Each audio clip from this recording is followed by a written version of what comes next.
Tudo bem, senhoras e senhores, professor Jadowski, você aqui no Nota Máxima e vamos de espelhos. É dia de óptica? Vamos lá, quero ver você no espelho. Muito bem, então, começando o uso dos nossos instrumentos ópticos, começamos pelos espelhos planos. Então, todo mundo já se viu num espelho do banheiro, todo mundo já se viu refletido lá naquela vitrine quando está olhando na lojinha para dar aquela ajeitada no cabelo. Então, todo mundo já viu o seu reflexo numa superfície plana. Depois a gente vai estudar os espelhos esféricos, que dão uma mexida aí com a sua imagem. Mas o espelho plano não. O espelho plano é para não mentir. Tem uma máxima que fala que o espelho plano não mente jamais. Então, meu amigo, se você se olha no espelho plano e se acha gordo, sinto muito, você é gordo. Porque é para você ter uma cópia exata e fiel da imagem que você está proporcionando aí do seu corpo, do seu objeto. Como é que a gente vê, como é que a gente enxerga essa imagem? Já coloquei para vocês dizendo que essa é uma imagem virtual, porque eu quero que você entenda como é que isso se forma. Imagem real é quando realmente a luz está formando um ponto luminoso.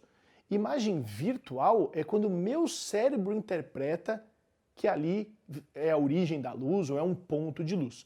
Olha o que eu estou falando. Um raio de luz que sai da cabeça do nosso objeto bate ali no espelho e é refletido. O de sempre. Tem uma normal aqui, ângulo de incidência, ângulo de reflexão são iguais, leis da reflexão que a gente conhece. Então, se você estiver recebendo esse raio de luz, o seu cérebro interpreta sempre que a luz vem em linha reta. Então, o seu cérebro interpreta que a luz está vindo de um ponto nessa posição.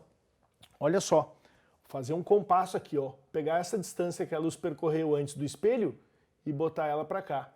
Então, vai no seu cérebro surgir a informação de que a luz vem de uma região mais ou menos nesse ponto, lá atrás da parede.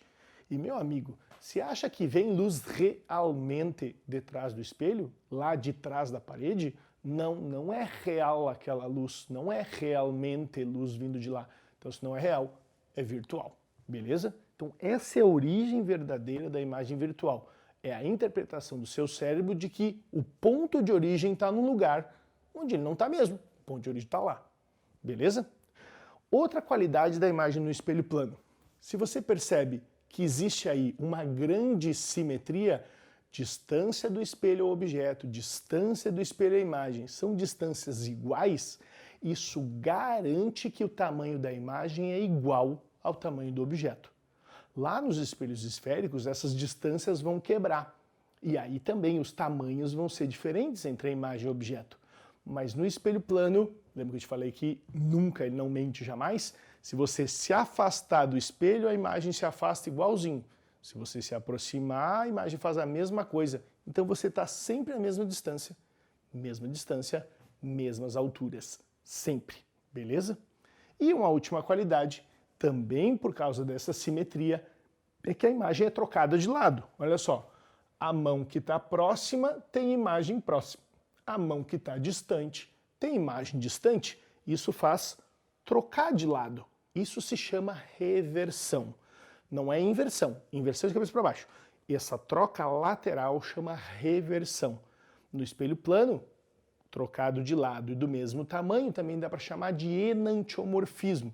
Qualidade de duas coisas do mesmo tamanho que está uma virada para cada lado. Beleza? Então a imagem no espelho plano é virtual, é sempre igual do mesmo tamanho e é revertida. Mas quando você quer raciocinar espelho plano, você tem uma coisa que tem que ficar na sua cabeça, é a palavra simetria. Isso resolve o que você quiser. Simetria é o carro-chefe para você acertar qualquer pergunta sobre espelho plano. Por exemplo, da distância entre o objeto e a imagem.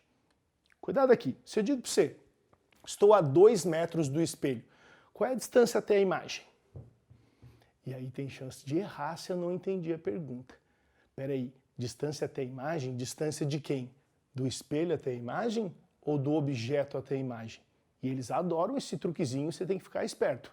Então, do espelho para o objeto, do espelho para a imagem, sempre simétrico a mesma coisa. 2 metros do espelho para o objeto, os mesmos 2 metros para a imagem. E quando perguntar do objeto até a imagem, lembra que as suas medidas são duplicadas. Então, se era 2 para cá e 2 para lá, do objeto até a imagem, são 4 metros. Essa duplicação, quando se fala do objeto para a imagem, ocorre para distância, deslocamento, velocidade, ângulo de rotação do espelho, para qualquer medida. Então você tem que exercitar até você se acostumar com a ideia. Junto com isso vem outras brincadeiras aí que os caras gostam de fazer. Por exemplo, com a simetria é muito comum um exercício que pergunta como fica a palavra revertida no espelho. O cara vem com um blusão e quer saber como é o reflexo. Ou que horas o relógio parece marcar quando refletido no espelho. Basta que você faça essa troca, essa reversão. E é espelhar mesmo.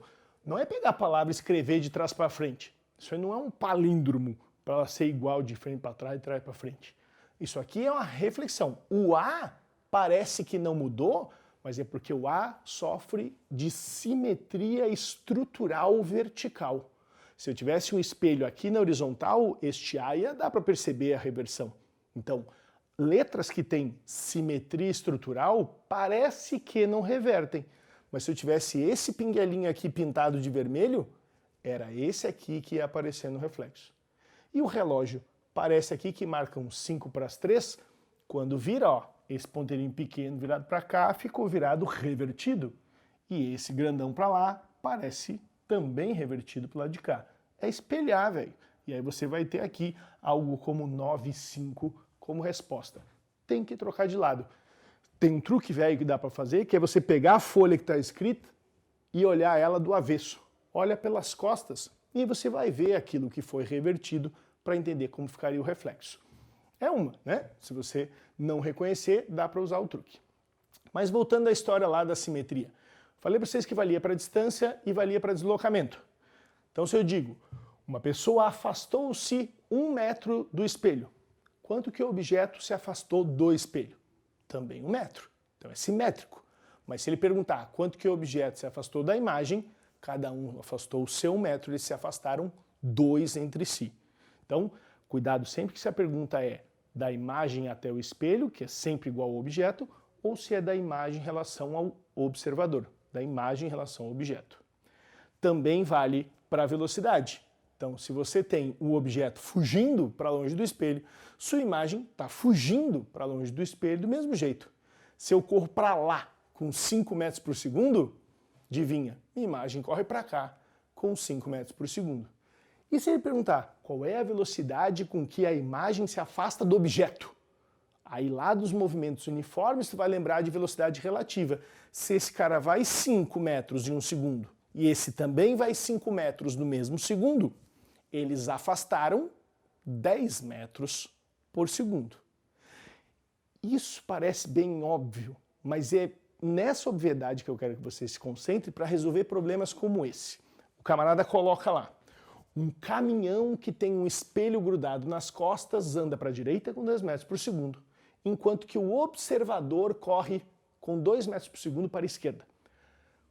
Eu não sei porque um caminhão teria um espelho nas costas, mas não vem ao caso. O caso é qual a velocidade com que o carinha vê a sua imagem no espelho se afastando. Meu Deus do céu, virou o capeta, o cara vai, o espelho vai, a imagem também vai dentro do espelho. Simplifica. Se é um movimento relativo, então vamos facilitar a nossa vida. Sempre que ele mexer com esse trem todo, a gente para o espelho e põe o movimento relativo todo no objeto. Assim, não está o espelho indo para lá com 10 e o objeto indo para lá com 2? Então eles estão se afastando, concordam? Qual é a velocidade com que afastam-se? Com que se afastam-se entre si eles mesmos, ambos os dois? Eles estão se afastando, 10 para lá, 2, 12 metros a cada segundo. Então facilita. Vamos botar o espelho parado e o objeto se afastando com 12. Se o objeto está se afastando com 12, sua imagem está se afastando com 12. Qual é então a velocidade com que objeto e imagem se afastam? 24 metros por segundo. Facilita. Quando tiver muita gente se mexendo, deixa o espelho parado e põe a velocidade relativa toda no objeto, observador, seja lá o que for. E aí você vai ter uma visão mais clara de como é que a imagem se comporta. Beleza? E ainda nos espelhos planos tem uma coisa que é muito bacana e o pessoal também gosta de dar uma enrolada aí, que é na associação de espelhos. Bem tranquilo de você trabalhar. Você tem aqui um espelho plano, um objeto, mas tem um segundo espelho que foi colocado aqui perpendicularmente. Então tem 90 graus entre os espelhos. Você deve ter aprendido a associação com aquela fórmula medonha lá. N igual a 360 sobre alfa menos 1.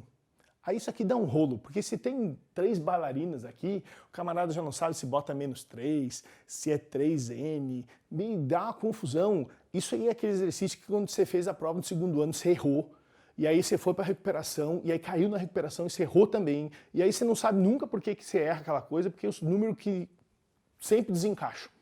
Já vou te mostrar o que acontece. Então vamos lá. Tem um objeto, tem um espelho, tem uma imagem. Fechou, isso é normal, simétrica, mesma distância, aquela coisa. Tem um objeto, tem outro espelho, tem outra imagem. Normal, simétrico. Só que, como um espelho consegue refletir a luz para o outro e chegar ao observador, eu vou ter, além dos reflexos diretos, eu vou ter o reflexo do reflexo. Então eu vou ter a imagem da imagem. Mais ou menos assim, como se eu tivesse um espelho aqui, um outro espelho aqui, criando uma imagem sobreposta. Então eu tenho, além das imagens diretas, eu tenho uma imagem da imagem.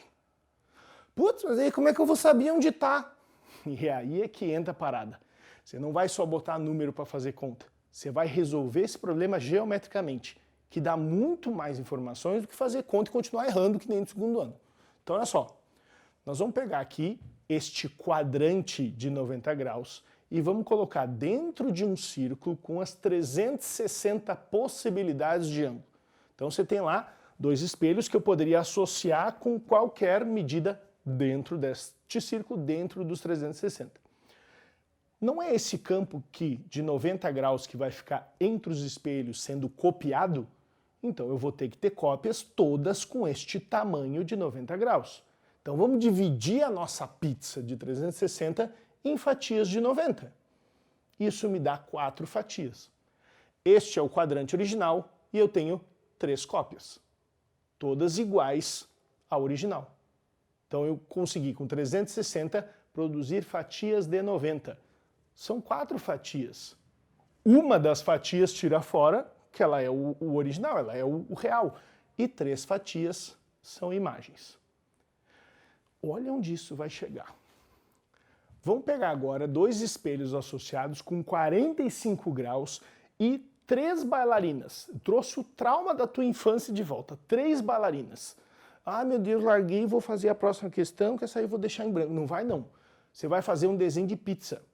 Então, ó, 45 graus eu falei que é o ângulo entre os espelhos. Então você vai dividir a sua pizza em fatias de 45 graus.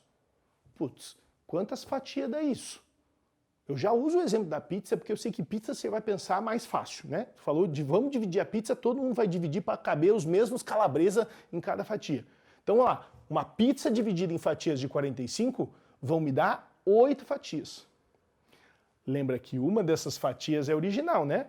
Esse campo aqui, esta região de 45, vai ser replicada, vai ser copiada. Copiada no próximo, no próximo, no próximo. E você percebe que ele vira revertendo, ó, a amarelinha aqui e azul para lá. Agora, reverte o que foi revertido. Azul para cá, amarelinha para lá. E assim ele vai, sempre revertendo, rebatendo, para você saber quem é que está virado para que lado. Se perguntarem para vocês quantas bailarinas o público vê, putz, ele vê essas 8 fatias com 3 em cada um. Então ele vê 8 vezes 3. Quantas bailarinas azuis ele vê? Vê 8 bailarinas azuis. Quantas imagens de bailarinas amarelas ele vê? Vê 7 imagens de bailarinas amarelas. Vocês entendem que ele pode fazer várias perguntas diferentes? E você sempre faria aquela mesma conta, chegaria ao mesmo número e sem interpretar não tem como responder? Vai continuar errando as bailarinas o resto da vida. E é um simples desenho. Essa forma geométrica é a que mais te dá informação. E ela ainda te dá uma informação que o outro não dá. Se eu te digo assim, todas as bailarinas aqui levantaram a mão direita. Como é que foi aí as imagens? Quem levantou a direita e quem levantou a esquerda? Se eles foram revertendo uma a outra, Esse aqui levantou direita? Esses esquerda, direita, esquerda, direita, esquerda, direita, esquerda. É só contar quantas bolinhas levantaram a mão esquerda e quantas bolinhas levantaram a mão direita. Então, essa representação geométrica me faz exatamente o que a fórmula faz, só que com eu enxergando tudo ao mesmo tempo. Pensa, 360 sobre 45. Não era descobrir o número de fatias? Foi o que a gente fez. Conseguiu 8 fatias. Menos 1 não é a uma fatia que eu sei que é original? Então esse menos 1 não era o objeto. Esse menos 1 era o quadrante original, para você saber o número de quadrantes cópia. Nem isso nós tínhamos na cabeça antes, né? Então, a interpretação, quando usa esse desenho, dá de 10 a 0. Espelho planos, espelhos associados, não é mais segredo. Então, bora pegar espelhos esféricos e lentes, que a gente vai ver onde dá para chegar. Valeu! Muito bem, senhores, professor Jadowski, você está no Nota Máxima falando de óptica. E hoje nós vamos continuar o bloco de espelhos falando de espelhos esféricos. Fica ligado que toda aquela simetria agora já não tem mais. Vem ver como faz. Comecei já te assustando, dizendo não tem mais simetria, mas não tem mesmo, não tem o que fazer. Não tem a simetria e é justamente aí que você tem que ficar ligado. Então aquela coisa de que tudo que o objeto faz, a imagem faz também, acabou-se. Quebraram-se as medidas de distâncias iguais, portanto quebraram-se também os tamanhos iguais. Mas também dá para a gente usar aí um raciocínio bem bacana, bem simples para poder matar os exercícios. Olha só, primeira informação importante, o espelho esférico vem de uma esfera. Aí você deu meio que uma murchada, esse eita naba. Mas não é nem uma piada, velho, é sério. Isso é importante porque se o espelho esférico veio de uma esfera, significa que ao cortar um pedaço, ao tirar uma calota, ele mantém as informações da esfera. Ou seja, toda esta curvatura representa o mesmo raio, como se ele ainda fizesse parte daquela esfera. Então, este centro do espelho é um ponto importante geometricamente e ele só é um centro porque esta curva faz parte de uma esfera. Nós vamos usando essas ideias geométricas. Antes de ver um traçado mais próprio geométrico, de forma geral, desta calota que eu arranquei, imagina aquela bolinha de Natal que eu quebrei um pedaço, tirei uma casquinha. Essa casca que saiu, se tiver luz refletindo por fora, pela parte externa da calota, isso me dá um espelho convexo. Externo, convexo. Velho, óptica é lugar do trocadilho ruim. Já acostuma que vai ser assim daqui para frente. Então já toca, admite, assume e vamos lá. Então, se é pela parte externa, é o espelho convexo. Quer ver como piora? Se ele refletir pela parte de dentro, essa parte meio que um buraco, como se eu cavasse, essa parte que eu cavo, dá um espelho côncavo. Meu Deus, eu disse, podia piorar, mas um dia eu ainda vou te provar que isso aqui foi uma boa. Deixa, nós vamos chegar lá na frente e eu vou te provar que isso aqui serve para alguma coisa. Mas espelho convexo e espelho côncavo. Então não tem nada a ver do espelho virado para a direita, virado para a esquerda, parece um C, parece um D. Não, pela parte externa é convexo, pela parte interna ele é côncavo. E aí eu quero que você note algumas coisas. Por exemplo, está aqui a calota, a parte interna vai refletir, então ele é côncavo.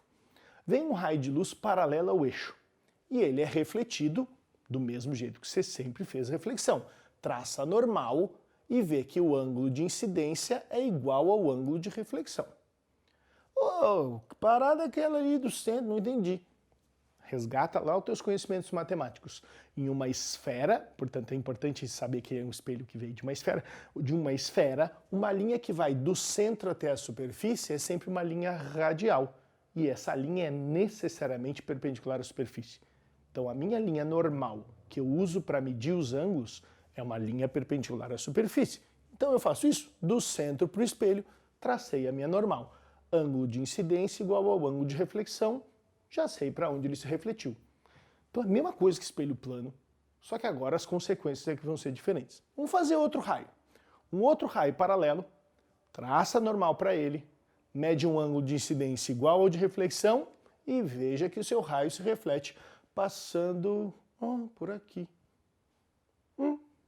Percebeu? Vou fazer um terceiro raio. Terceiro raio, vem paralelo, traça normal, mede o ângulo de incidência, mede o ângulo de reflexão e ele passa ali também. Vocês notaram que ele passou no mesmo lugar? Todos os raios paralelos acabaram notadamente passando no mesmo lugar. Então, todos aqueles lugares ali, todos aqueles raios que vieram paralelos passaram naquele ponto e me deram um ponto importante que eu já sei que se repete sempre. Então, ali a gente vai marcar e dizer que aquilo é o foco.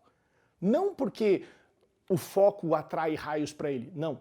O foco existe porque eu notei que todos os raios paralelos vão acabar passando por ali. Vocês entendem como isso é importante? Não preciso mais desenhar normal, medir o ângulo de incidência, o ângulo de reflexão, porque eu já notei, é por isso que eles se chamam raios notáveis, eu te disse que isso aqui é a terra do trocadilho, eu notei que raios que vêm paralelos sempre passam naquele lugar. Então eu já ponho aquele lugar no meu eixo para poder usufruir dessa informação. Para te ajudar, o foco aparece sempre no meio do caminho entre o centro e o espelho. Se isso aqui é o raio, isso aqui sempre é metade do raio. Beleza? Outros raios que a gente pode... antes! Aqui o slide me lembrando que tem vários exercícios que fazem exatamente isso. Coloco um palito de fósforo na frente do espelho para tentar acender. Aonde que eu conseguiria acender um palito de fósforo? Colocando no foco, no centro, depois do centro, antes do centro? Onde é que os raios vão se concentrar e aí somar suas intensidades a ponto de ter uma temperatura muito alta? No foco, porque eu sei que os raios que vêm do Sol, já discutimos isso, que vêm de longe, vêm todos paralelos, batem no espelho e se concentram no foco. E a gente faz este fósforo pegar fogo. Também faz carro pegar fogo, pedestre pegar fogo. Se você não se lembra, isso aqui é um prédio, chama um prédio walkie-talkie, mas mais um daqueles prédios de formato extravagante que os caras fizeram em Londres, só que fizeram com uma estrutura côncava. Mataram a aula de física e se esqueceram que raios que vêm paralelos batendo numa estrutura côncava vão se concentrar no foco. E o foco, irmão, dava aqui na calçada na frente do edifício, derretia o plástico dos carros estacionados, fritava ovo no chão, velho, com frigideira. Imagina, um perigo para as pessoas passando por ali com aquele calor imenso, com aquele aumento de temperatura bizarro.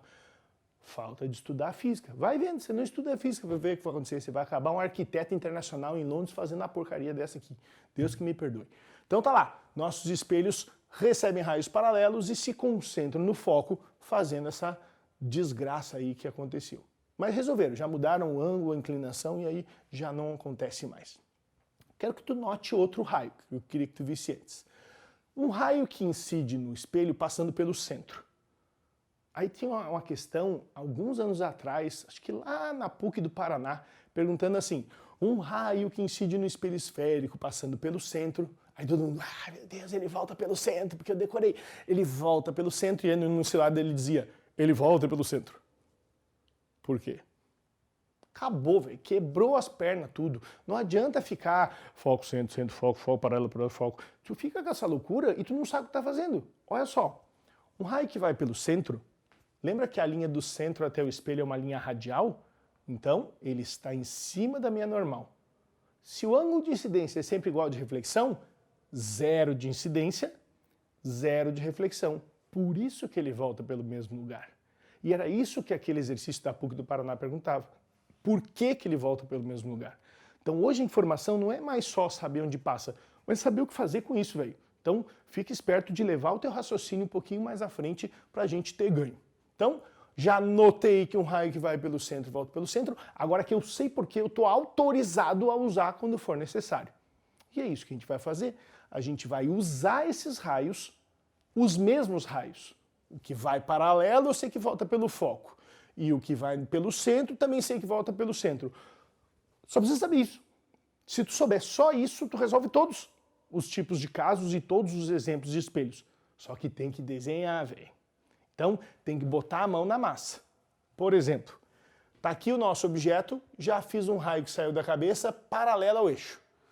Porque tem vários raios que estão saindo aqui, né? Eu vou usar aqueles que me favorecem, esses que eu conheço. Então, o que vem paralelo voltou pelo foco. Vamos usar um segundo raio então. Tem esse que vai pelo foco e volta paralelo. Pera. Jadócio, tu não me ensinou esse raio. Ensinei sim. Se você sabe que existe a reversibilidade dos raios luminosos, os raios são reversíveis, então se tem um raio que tu sabe que vai paralelo e volta pelo foco, ô amigão, o raio que vai pelo foco ele tem que voltar paralelo, vai e volta pelo mesmo lugar. Ah, é verdade. Mas ó, vamos adiante. Usei um raio que eu conheço, usei outro raio que eu conheço, e os dois raios realmente se cruzaram neste ponto. Se eles realmente se cruzaram nesse ponto, formamos uma imagem real. Mais qualidades ainda. Real porque os raios realmente formaram aquele ponto luminoso. Menor, uma que eu estou vendo, que daqui até o eixo deu bem menor do que estava lá o objeto, mas eu confio nas distâncias. Olha a distância do objeto até o espelho. Olha a distância da imagem até o espelho, bem menos. Se é menos distância, é menos altura. Se eu tivesse 50 centímetros aqui e 10 aqui, 5 vezes menos distância, então eu tinha 5 vezes menos altura. Certeza absoluta. E invertida, já acostuma. A imagem real sempre é invertida. E a imagem virtual é sempre direita. Virtual era aquela do espelho do banheiro. Você sempre se vê de cabeça para cima. E aqui, nos espelhos esféricos, imagem real vai coincidir sempre de ser invertida. Aqui, se você precisar, pode escolher outro raio. Lembra que a gente usou? O que vai pelo foco e volta paralelo. Mas se eu usasse aquele do centro, que eu também conheço, vai pelo centro e volta pelo centro, ia dar no mesmo lugar. Ah, mas e se eu usar outro raio? Se eu usar o que vai pelo foco e volta paralelo? Vão se cruzar no mesmo lugar. Quaisquer dois raios que você conheça vão poder ser usados para formar e a resposta dá sempre a mesma. Por isso que não é um de cada jeito. Escolhe dois raios que você entenda bem como funciona e toca pau. Você vai conseguir resolver todos os problemas com desenho. Se você precisar calcular, equação de Gauss nele. 1 sobre o foco, que é essa medida aqui, 1 sobre P, que é a distância do objeto ao espelho, mais 1 sobre B', que é a distância da imagem até o espelho. Espelho côncavo tem foco positivo, porque o foco está na frente do espelho. Espelho convexo tem foco negativo, porque o foco está atrás. É o que você precisa saber para entrar com as informações e, colocando um objeto, descobrir onde aparece a imagem. Vou te mostrar outros casos para essa coisa ir encaixando. Então vamos lá. Vou mudar o meu espelho, olha só. Ele estava bem curvo, né? Vou fazer ele um pouco maior, uma esfera maior. Vou fazer a esfera maior ainda. Tão grande que o pedaço que eu usei parece linha reta. Isso, cara, é o que se chama de espelho de Gauss. Um espelho técnico para a gente poder fazer desenhos e confiar nas respostas. Então, para ter um espelho esférico que funcione bem, que atenda às condições de Gauss, ele não pode ser muito fechado. Ele tem que ser o mais aberto possível. Tão aberto que ele seja praticamente reto no pedaço que eu peguei da circunferência. Mas se eu tirei da esfera, ele continua sendo esférico. Então, bora lá. Estou com o meu espelho de Gauss, coloquei o objeto no centro. Raios que eu conheço. Tem um que vai paralelo e volta pelo foco. Show. Outro raio que eu conheço. Vai pelo foco e volta paralelo. Perfeito. Se você fez um desenho com cuidado, não fez um rabisco qualquer no papel, você encontrou a imagem exatamente no mesmo lugar. Tem coisas aí que já devem pular na tua cabeça.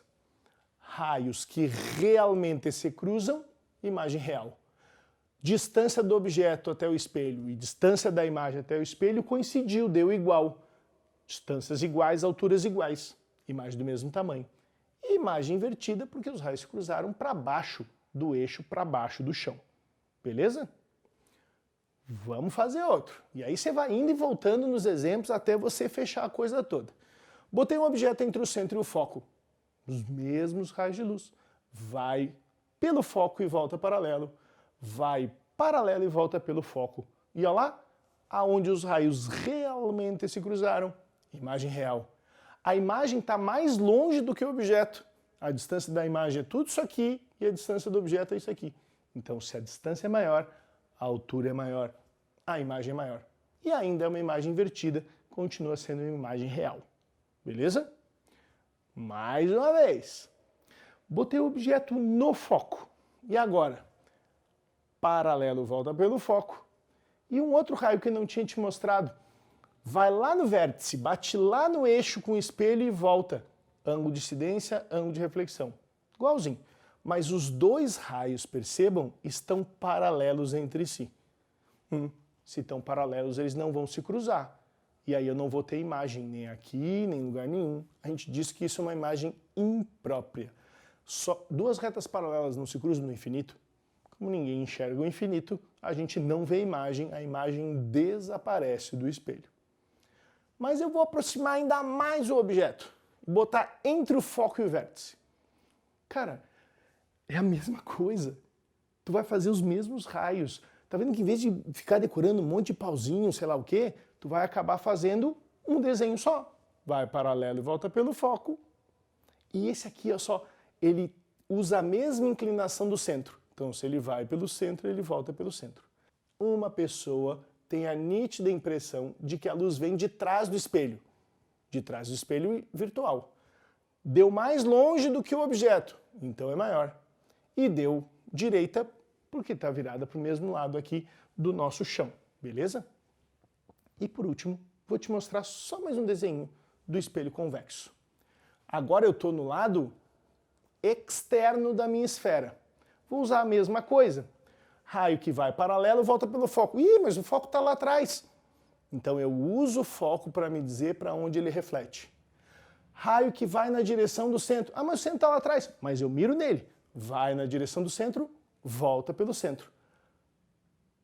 Aqui parece que tem um ponto que dá origem a essa luz. Quem está recebendo essa informação parece que tem origem nesse ponto. Parece. Essa imagem é virtual, ela é menor e direita. O bom do espelho convexo só tem um caso. A imagem é sempre VMED, virtual, menor e direita. E aí você sempre vai ter este mesmo caso praticamente com esse mesmo objetivo. Espelhos convexos, além de poder resolver eles matematicamente do mesmo jeito, você tem ele com algumas qualidades. Se eu tenho um espelho convexo, eu vejo as coisas pequenas, mas eu vejo também mais partes do todo. Então os espelhos convexos são usados para aumentar o campo visual. Você já deve ter visto isso. Objetos nesse espelho estão mais próximos do que aparentam. Porque como ele parece pequena, a imagem é pequena, você tem na cabeça que isso por perspectiva te diz que está mais longe. Mas cuidado, ele está mais próximo do que aparenta. Igualzinho aqueles espelhos de saída de garagem. Você vê um monte de coisa para poder saber se vem carro ou não vem, mas as imagens são pequenininhas. Volta, repassa essa aula, faz de novo. Vocês têm que ver todos os casos e conseguir desenhar o caso para que você, na hora da prova, também possa resolver qualquer um que apareça. Beleza? Toca a ficha.